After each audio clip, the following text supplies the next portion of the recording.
To find an inverse of a function, right here we have a quadratic function. So the first step we need to do is write this function in vertex form. So we need to write it in the vertex form, which is a x minus h squared plus k, where we find the h value by doing negative b over 2a, and the k value is just putting the h value into the function. So now to find my h value right here, my b is negative 4. So negative 4 over 2 times my a, which is 1. So negative times a negative is a positive, divided by 2. My h value is a 2. Now to find my k value, I need to input 2 into my function. So 2 squared minus 4 times 2 plus 1, which should give you a negative 3.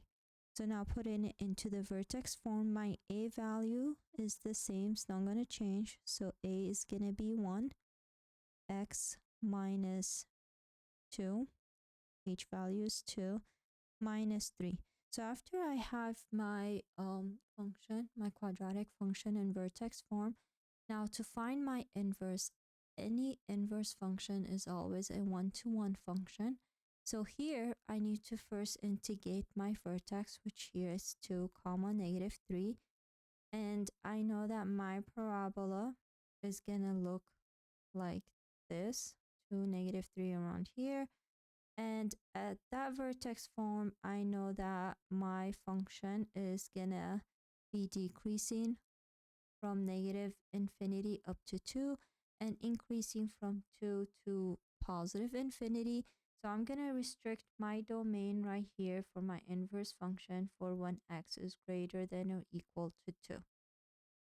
After restricting my domain, now to find the inverse function, I take my vertex form, f of x equals x minus 2 squared minus 3.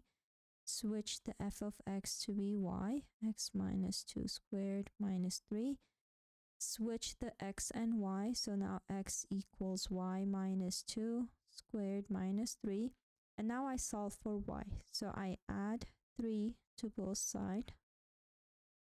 I minus 2 squared.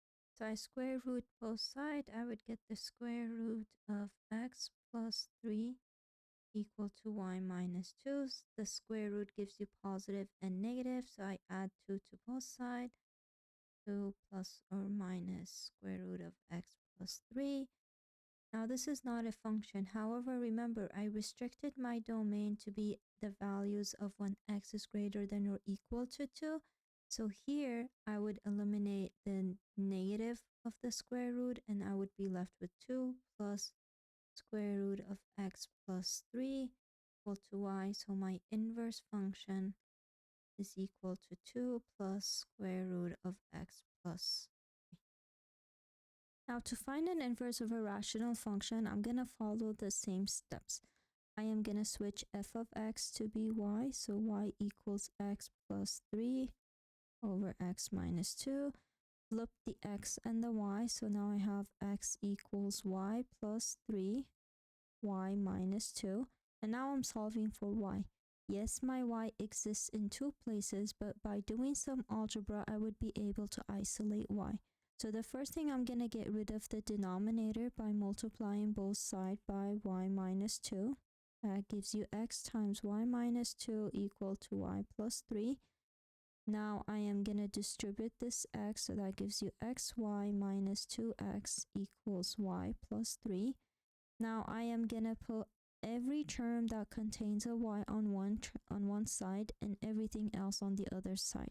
So I am going to move this y by subtracting y from both sides, and this negative 2x by adding 2x to both sides. So now I would have x times y minus y equals 2x plus 3. Now notice that on the left hand side of the equation, I have a y multiple in common in both of these terms, so I can factor out a y. That leaves me with y times x minus 1 equals 2x plus 3. Now dividing by the factor of x minus 1, I would get y is equal to 2x plus 3 divided by x minus 1. So my inverse function is 2x plus 3 over x minus 1.